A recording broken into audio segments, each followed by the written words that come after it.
Okay, so I thought I'd give a few examples of rewriting your page to make it more conversational. So here's an example from the mCloud Apps page. It's basically a bunch of apps that Macomb students can use for their various classes.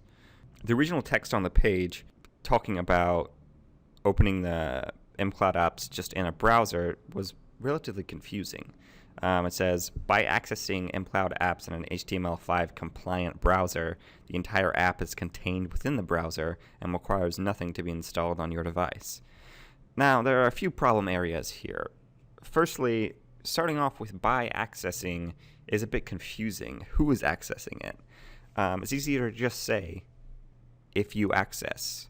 Also here, you see this HTML5 compliant browser. A lot of people won't know exactly what that means. HTML5 is still relatively new, and I can guarantee you will find people that are confused by this.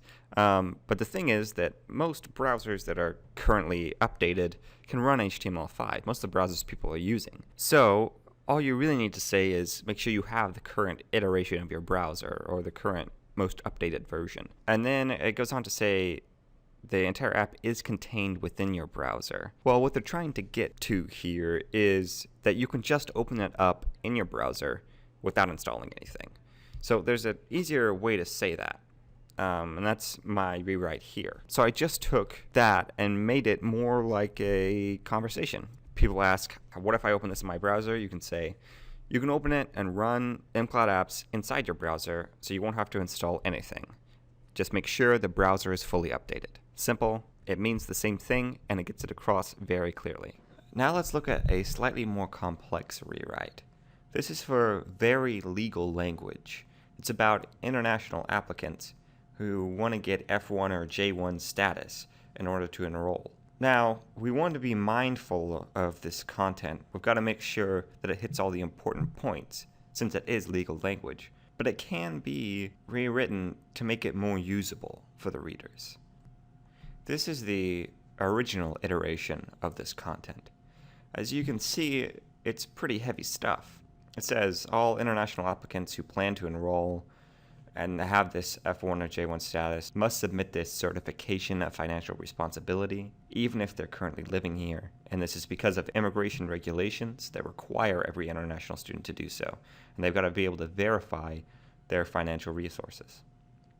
The first thing that I did when I go to rewrite this is just to keep in mind that the people that are coming to this page will be international applicants. This is in a section specifically for international applicants. So it's okay to just switch this to a direct address. So basically use the word you.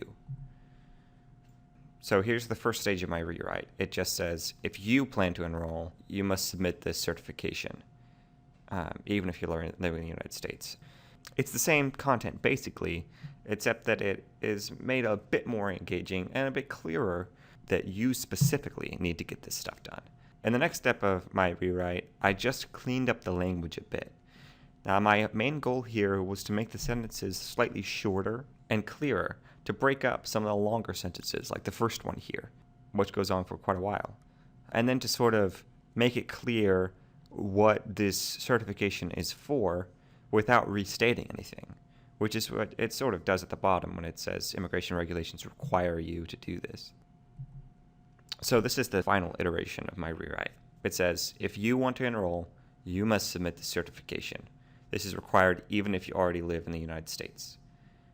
The certification, what it does, as said in this bit here with the immigration regulations, what the certification does is prove that you have the funds to pay for your educational, living, and other costs. You'll notice at the bottom that I cut out this bit that says, prior to the issuance of Form I-20 or Form DS 2019 for the F1 or J1 visas. If you look up these forms, these are just the forms that you have to have for these visas. It's already clear that you have to submit the certification if you want to get these visas. So you don't really need to restate this down here at the bottom. So you end up with this language. It's very clear what people need to do and why.